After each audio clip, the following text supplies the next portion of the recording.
O que representa o comitê na região? Olha, eu quero dizer algo mais do que essa representação, porque essa eu fui conhecendo ao longo do tempo.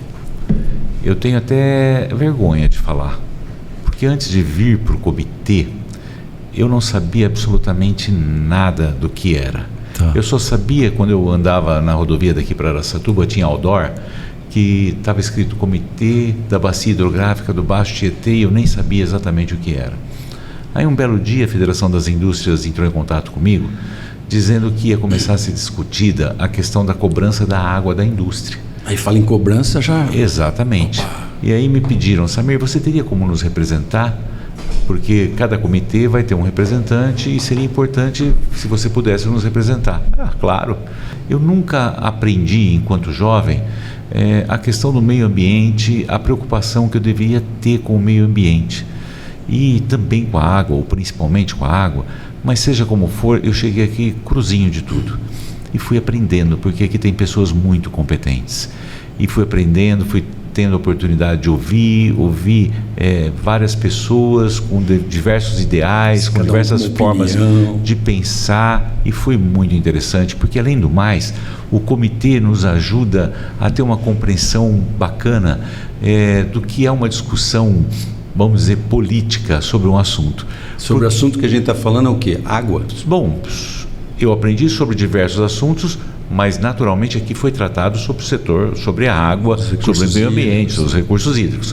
Mas por quê? Porque as pessoas discutem aqui, tá certo? Discutem em bom nível, mas discutem, são aguerridos e no final são todos amigos, se dão bem, você entendeu? Se respeitam. E isso foi me dando até uma certa experiência. Legal. Nesse meio político, vamos dizer, onde as pessoas discutem e às vezes a gente não consegue compreender como cidadão comum. Mas o que eu posso te dizer é o seguinte, o comitê me ajudou a construir um novo entendimento a respeito de meio ambiente, da importância de recursos hídricos, e hoje eu dou um valor, olha, muito grande. Eu não gosto de perder nenhuma assembleia, nenhuma reunião. Então, é isso que eu ia perguntar. Porque é muito bom. Onde acontece isso, esse debate? Normalmente as assembleias, mas também temos reuniões, temos assembleias extraordinárias, temos o site do comitê, temos o grupo de WhatsApp do comitê, temos todas as informações. Todo mundo informado. Aliás, o comitê ele é muito caprichoso nesse sentido, porque a gente não deixa de receber as informações. Olha que legal. A gente recebe escrita, recebe ela digital por carta, quer dizer, é muito bom. Isso nos ajuda a não perder. Então, quando eu recebo, já coloco ali olha, isso aqui na minha agenda é prioridade. Que legal. Eu tenho algumas passagens curiosas. Aqui eu conheci prefeitos das nossas 43 cidades da região. 42 municípios que fazem parte do comitê. Do comitê. Do Comitê do Baixo Tietê. E olha, foi muito interessante porque, por exemplo, na época da pandemia, nós conseguimos formas de auxiliar as prefeituras através da Federação das Indústrias, através do SESI e através de grupo de amigos para auxiliar as prefeituras das cidades das nossas regiões, e eu tive a oportunidade de falar com as pessoas que eu tinha conhecido aqui. Que legal. Então foi muito bacana, quer dizer, estabeleci um relacionamento, e independente disso, a qualquer momento a gente se sente meio em casa em qualquer cidade da região que você vai. Na verdade, eu sou pessoa física, mas eu sou quase líquida, de tão recurso hídrico que eu sou. Pessoa líquida é ótimo. Gostei. Não, eu sou muito hídrica. Mas é bem isso, né? Essa fala que o Samir colocou com tanta propriedade, né? Você percebe que a água, ela não tem fronteira, né? E como a água, ela une, né? A água nos une assim, na escassez e na abundância. A água em escassez, ela é um problema, e na abundância ela também pode ser um problema. Sim. Não é? Então, assim, olha o quão essa pauta o que move, na verdade, um comitê de bacia. A essência do comitê de bacia. O comitê de bacia, ele só existe porque nós temos que zelar pela qualidade dos recursos hídricos. Então, assim, é uma coisa qualidade coletiva, e quantidade, né? Qualidade e quantidade. É um binômio indissociável. Né? Eu acho importante a gente falar sobre isso. Sempre que há oportunidade, os estudantes estão presentes. As donas de casa, como você falou, e outras pessoas precisam também se fazer presentes. E eu acho que o nosso meio de comunicação, o nosso site, através até mesmo dos podcasts, a gente tem que fazer isso chegar a todo cidadão. Por quê? Para mim, meio ambiente é a coisa mais primária que existe. Nós precisamos ter conhecimento. Olha, tão importante quanto ler, escrever, compreender, é a gente entender sobre a necessidade da preservação, do cuidado do meio ambiente. E a gente tem essa condição aqui no comitê. Claro que a gente discute, na grande maioria das vezes, os recursos hídricos, mas tem uma série de outros recursos para que o hídrico aconteça, que eles também precisam acontecer. Porque você faz parte também dessas outras, digamos, entidades, né, de outras classes. Aqui se vê meio ambiente, recurso hídrico, e aí ao mesmo tempo você está no meio da indústria lá, do comércio, né, que também para leigo, veja bem, você fala, mas como assim o meu comércio vai depender do recurso hídrico? Não tem nada a ver com isso. Tudo. Sabe aquela coisa? Tudo. Só para você ter uma ideia, né? Agora nós estamos na era da IA, da inteligência artificial, e nós consultamos a IA, e a IA trabalha como agente, como multiagente, e a gente não imagina. Mas para que a IA funcione, nós necessitamos de água, e de água em abundância e de água de qualidade. Por quê? Para que possa haver a IA funcionando, nós precisamos ter sistemas muito robustos, que consomem, além de energia, que na grande maioria das vezes, graças a Deus, no nosso país, a energia hídrica, nós também precisamos da água para resfriamento em grande volume. Exato. Das fazendas de banco de dados, lá que são as fazendas dos hardwares, né? E a água precisa ser abundante, precisa ser limpa, sem contar a fabricação dos chips de computador, tudo isso necessita de água. De água para fazer até então a gente nem imagina computação, água. Né? Qual é a correlação, né? É uma coisa primária, cara. Verdade. Então, sem ela nada rola. É mais ou menos assim, como o ar que você precisa para respirar, você precisa da água também. Bom, senão a gente morre também. Se não tomar água, também morre, né? Quando o Samir está aqui, representando a entidade, a instituição Fiesp, então, isso significa que a indústria tem lugar de fala aqui nesse comitê. Olha que coisa importante. Show de bola. Né? Então, essa pluralidade não tem como assim...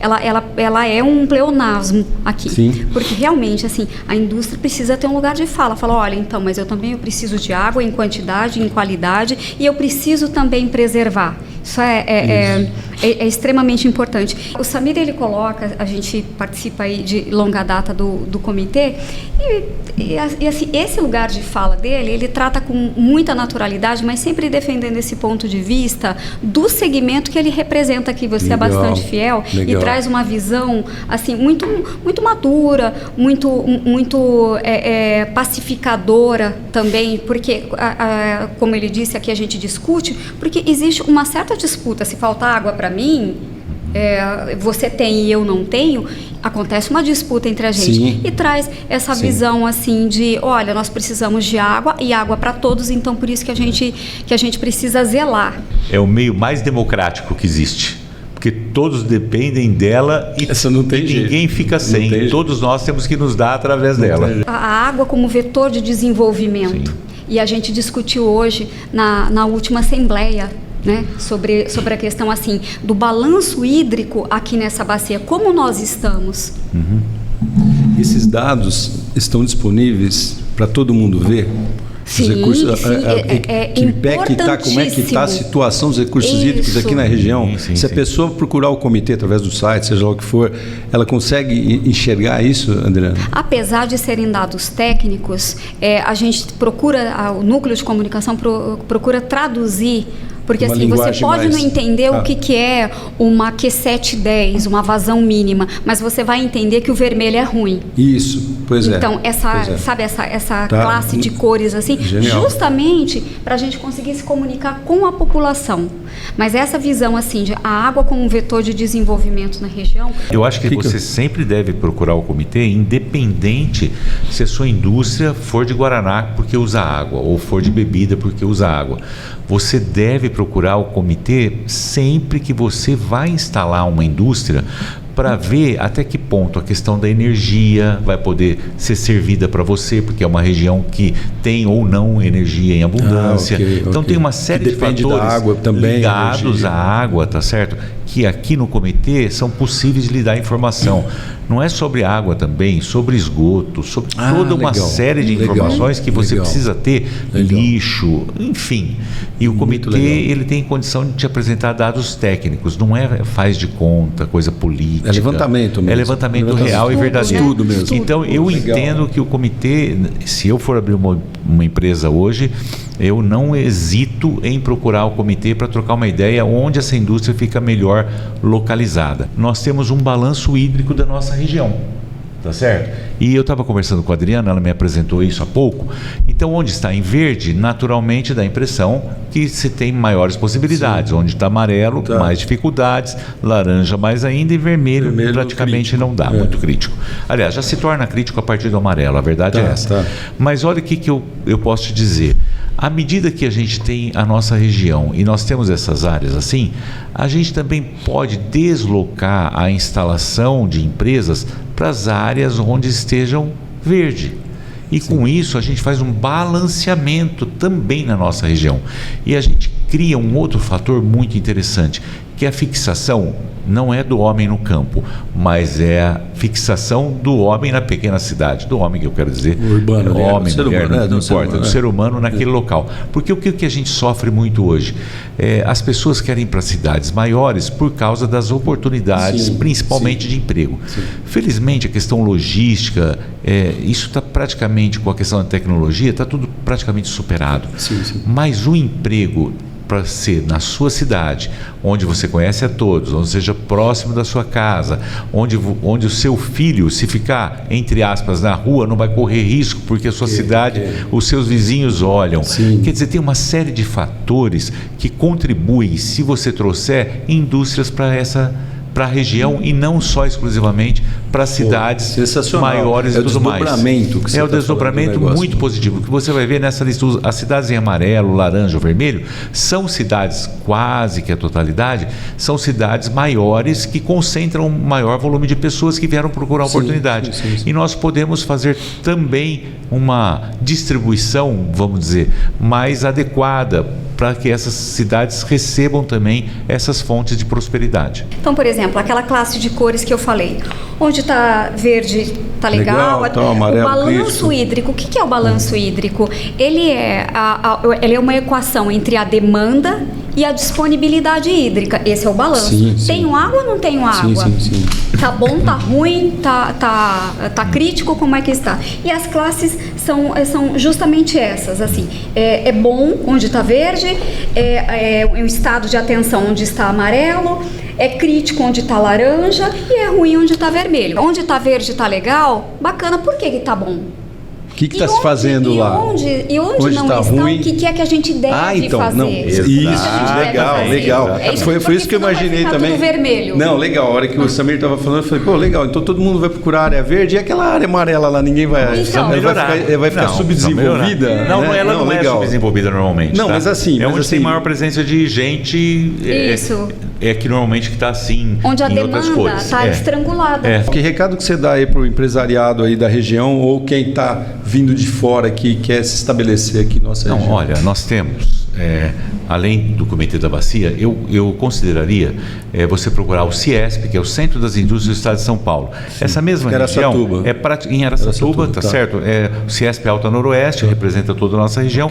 Os municípios são praticamente os mesmos do Comitê da Bacia. Legal, os 42 aí. Então, o que acontece? É um primeiro contato. A partir de lá, vai se mostrar onde as cidades são melhores ou não em determinados aspectos. E, através aqui do comitê, você também tem a oportunidade de buscar essa estratificação de onde você pode localizar melhor a sua empresa. Então, a dica naturalmente, os prefeitos, cada um vai buscar dar melhores condições e assim por diante, porque isso faz parte, é natural. Mas, com essa visão, o empresário ele já fica, vamos dizer assim, menos susceptível ao canto da sereia. Não, entendi. Genial. Acho que o Cantaceria tem tudo a ver com água também. Ficou também. bem legal, né? Se você está aqui, já pode fazer parte aqui do comitê. Você vem participar das reuniões, fazer conexões, também dar opinião. Né? Acho que esse é o grande lance, né, Adriana? Não é isso? Começa visitando o nosso site, começa lendo as nossas informações, vendo os podcasts. Seguindo as redes Seguindo as sociais, redes, né, do Comitê da Bacia do Baixo Tietê. E é Sempre muito isso. gostoso porque a questão da água é físico. Você não é algo etéreo, é alguma coisa que você vê. E isso tem a ver com a vida da gente, sabe? É palpável, é gostoso. É verdade. Então eu considero essa possibilidade, tá certo? De vir participar, porque também é gostoso por causa disso. Samir, o que é a água para você? Olha, dizer que a água é vida é muito pouco, né? Porque eu me apaixonei tanto por essa situação de conhecer a partir do Comitê da Bacia, que, sabe, é primordial, é prioridade, é tudo, sabe? Só para você ter uma ideia, tá, Adriana? Eu tenho uma filha, tá certo, que trabalha numa ONG especializada em meio ambiente, principalmente ligada à esfera amazônica, tá certo? Eu tenho um filho que é advogado de uma empresa que trabalha com água, esgoto e tudo mais.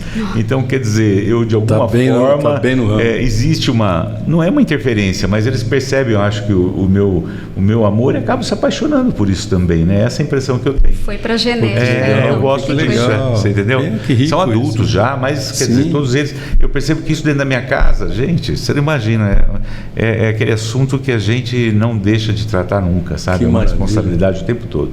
Eu queria dizer para vocês de uma preocupação acessória que a gente precisa ter, eu tenho enquanto indústria, e eu quero dizer para vocês o seguinte: o nosso país bate recordes atrás de recordes de exportação de cereais, de produtos agrícolas, é uma coisa enorme, maravilhosa, mas eu queria te dizer o seguinte: é muito importante a gente ter em mente que a gente precisa ter indústrias locais que possam trabalhar com esses elementos, tá certo? Com soja, com milho, com carne, com tudo que você imaginar que depende da terra, depende do solo, depende da água que cai sobre ele, e nós exportarmos produtos industrializados e não apenas os produtos que nós vendemos não hoje o grão na ali, natura, né? o grão. Claro que isso é muito bom, graças a Deus o país através disso conseguiu conquistar espaços maravilhosos e tal, mas nós também temos que contar com o seguinte, viu, Adriana e Cássio,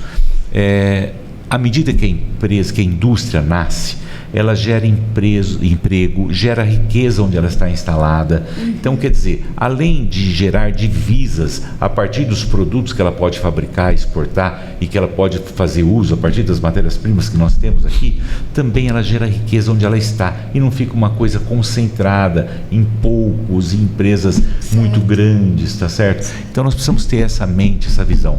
Nós temos esse espaço, a indústria tem essa condição, nós temos que fortalecer a indústria. Através da indústria há uma distribuição mais equânime da renda, tá bom? Então eu queria deixar esse recado. Antigamente, eu vou fazer uma emendada aí, antigamente eu ouvia falar, né, que aqui era o corredor pobre do estado de São Paulo. Você lembra disso? Eu cheguei a ouvir falar isso daí. Eu lembro, Isso mas nós lutamos tanto que hoje eu não vou dizer que ele é pobre, hoje ele é um corredor cheio de oportunidades. É isso que eu queria, é exatamente isso, e rico em água também. E que é rico uma em maravilha, água, né? sim, próspero. Mas vamos cuidar bem da água. Vamos cuidar bem da água.